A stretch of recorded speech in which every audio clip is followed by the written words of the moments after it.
A montadora chinesa BYD acaba de iniciar suas operações na fábrica de Camaçari, na Bahia. E existem muitos motivos para prestar atenção nessa notícia. Primeiro, porque essa é uma fábrica que foi usada inicialmente pela Ford, só que a Ford desistiu de Camaçari em 2021. A fábrica foi fechada e 60 mil empregos, entre diretos e indiretos, foram perdidos. Perdida também seria toda a infraestrutura que o Estado instalou na região para comportar a fábrica. Só que aí veio a montadora chinesa disposta a investir 5 bilhões no Brasil. E Camaçari não existe num vácuo. O que está acontecendo lá se relaciona com o que está acontecendo no mundo. A montadora norte-americana que produzia carro a combustão vai embora. Deixa a fábrica para a montadora chinesa, que é famosa por carro elétrico.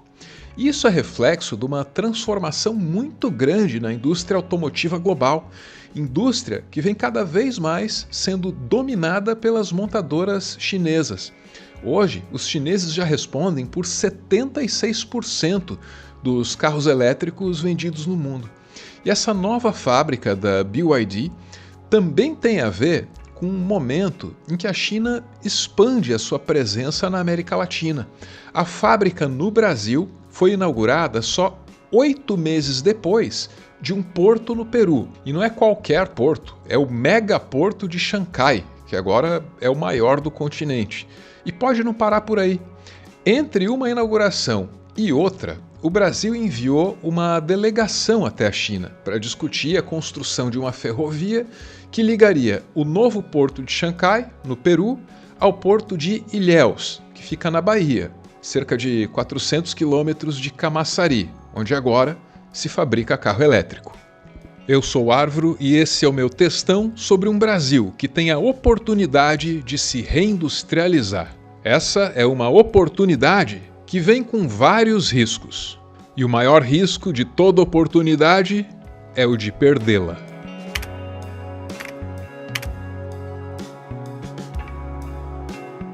A inauguração do porto de Xangai, no Peru, muda muita coisa no comércio global. O tempo para transportar uma carga da China para o Peru caiu de 45 para 30 dias. Só isso já é incrível, só que essa estrutura de mais de 17 bilhões de reais não foi erguida pensando apenas no comércio entre a China e o Peru. O ministro das Relações Exteriores da China não faz mistério. O porto é parte de um projeto muito maior, que envolve o Brasil também. 那么这个港口它的意义实际上超出了中美双边关系的本身，它预示着中国同拉丁美洲中拉陆海新通道已经开始进入到了。 Essa declaração foi dada em novembro de 2024. Em maio de 2025, uma delegação brasileira visitava a China para discutir, entre outras coisas, uma ferrovia que ligaria o nordeste do Brasil ao porto de Xangai. Eu tive a oportunidade de falar, inclusive, das rotas, percebi a pergunta que o presidente Xi Jinping fez para a nossa equipe e nós pudemos responder, foi a questão de ferrovia. Eles estão muito interessados em ajudar o Brasil, né, a rasgar o Brasil de ferrovias. A gente sabe que ferrovia não existe dinheiro público suficiente, seja no Brasil hoje, em dia, com exceção da China ou talvez Estados Unidos, não existe dinheiro público suficiente para fazer ferrovia porque é muito caro. E por que a China tem esse desejo de conectar Ilhéus a Xangai? Para compreender isso, é importante olhar para uma estratégia de longo prazo, que já está em execução. Os investimentos chineses no Nordeste começaram com a geração de energia. A estatal chinesa CGN tem parques eólicos espalhados pelo mundo inteiro, só que o maior deles fica no Piauí. Somente essa empresa chinesa administra aqui 83 torres, divididas em 10 parques eólicos. A CGN iniciou a operação do complexo eólico que leva o nome da cidade em 2018, com 65 aerogeradores. Em 2021, investiu mais 444 milhões de reais na expansão e implementação de mais 18 moinhos de vento, como os nativos preferem chamar. Esse agora é o maior complexo eólico da multinacional e conta inclusive com turbinas eólicas também produzidas na China. Mais recentemente, a China começou a fabricar os equipamentos usados para a geração de energia eólica no Nordeste brasileiro. A Goldwind é uma fabricante chinesa de turbinas eólicas. Está se instalando em Camaçari, na Bahia. Eles assumiram uma antiga fábrica da General Electric. E se você parar para pensar, é a mesma história da BYD. Uma empresa chinesa chega para assumir uma fábrica deixada por uma empresa norte-americana. É um capital estrangeiro substituindo o outro. A fábrica de turbinas eólicas da Goldwind, inaugurada em Camaçari, na região metropolitana de Salvador, vai produzir até 150 peças deste tipo por ano, gerando cerca de 100 empregos diretos e 5.000 indiretos. A primeira fábrica da empresa a operar fora da China tem investimento de mais de 100 milhões de reais e torna a Bahia um polo de desenvolvimento sustentável. E a partir do momento em que a região começa a explorar esse potencial energético, a indústria que precisa de energia para funcionar vai se diversificando. Na inauguração da BYD, o governador da Bahia falou sobre isso.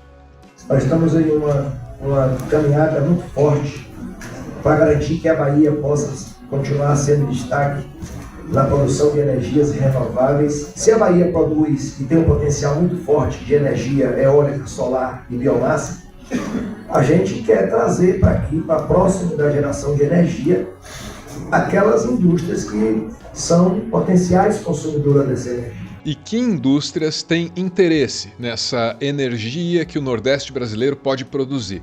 Muitas indústrias, claro, mas tem uma que se destaca, a de tecnologia.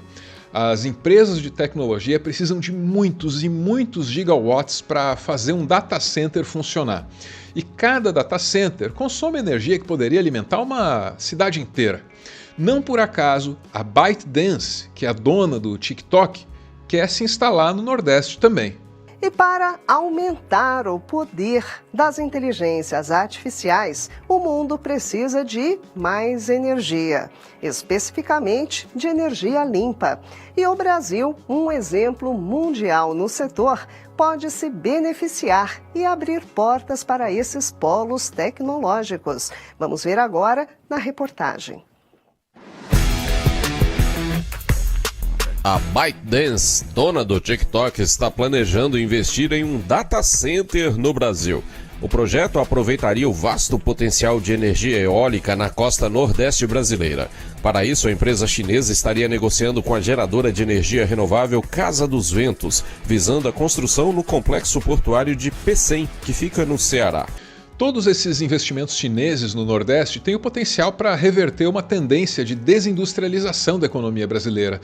Nos últimos tempos, a nossa indústria encolheu e o agro ganhou espaço, muito espaço, a ponto de dizer na televisão que o agro é tudo. Quando a gente olha para esse gráfico mostrando a participação da indústria no PIB do Brasil, a gente percebe que o país estava se industrializando aos poucos, na segunda metade do século XX.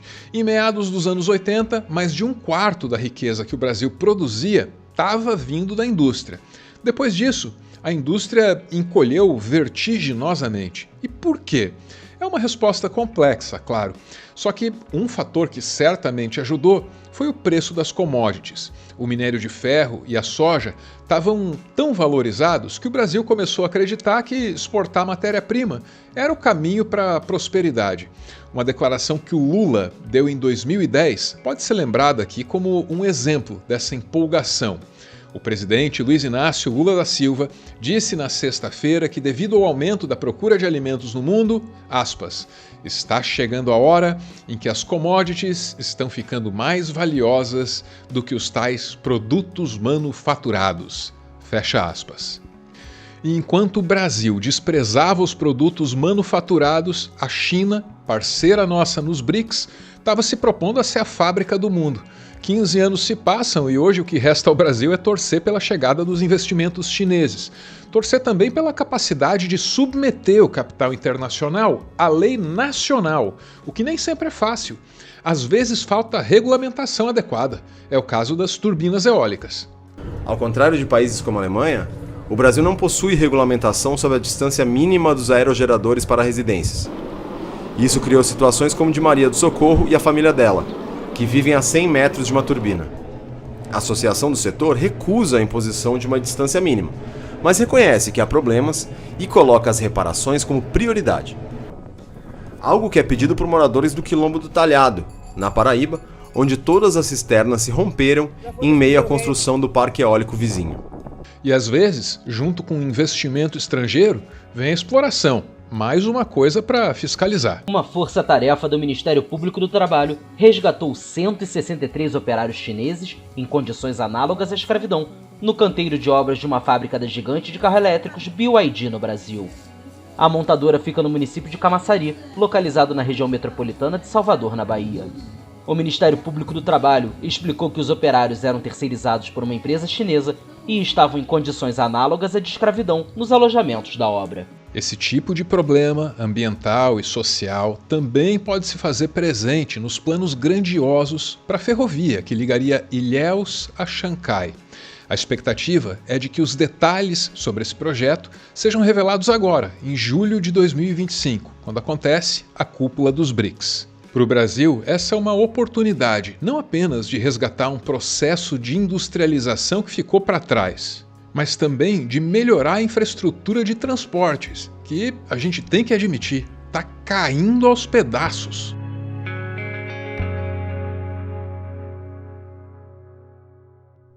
Muito obrigado por ver esse vídeo até o final. A gente inaugurou o nosso clube de membros. Aí quem faz parte tem acesso a alguns conteúdos exclusivos e também fala aqui no finalzinho. É o PS do nosso textão. Eu sou favorável, sou simpático à China, sou pró-BRICS de criancinha, mas também já passou da hora de o Brasil assumir o protagonismo da sua própria história. Internacionalização? Sim, mas pisando firme. Olha, eu ainda tenho alguma fé na humanidade, alguma fé nos chineses de que eles vão ter um caráter melhor do que os norte-americanos. Eu prefiro acreditar que eles vão gerar empregos de qualidade para a população, com salários dignos, com condições sociais, né, para que a população, por exemplo, produza esses automóveis e também possa consumir. Porque assim, o nosso problema não é tecnológico. O Amir Klink atravessou o Oceano Atlântico em 1985, se eu não me engano. E ele atravessou usando painéis solares feitos com células solares feitas por uma empresa brasileira chamada Heliodinâmica, que tinha sido criada a partir de uma pesquisa da Unicamp, que foi basicamente a pesquisa pioneira que depois foi levada para a China para produzir painéis solares, e hoje a gente não tem nenhuma indústria de painel solar aqui. O Brasil precisa parar de perder os sucessivos bondes da história, né? E que o BRICS agora é um bonde passando, né? E quem sabe, né? Espero daqui a uns 10 anos ter uma história bem melhor para narrar. Agora sim, muito obrigado por ver esse vídeo até o final.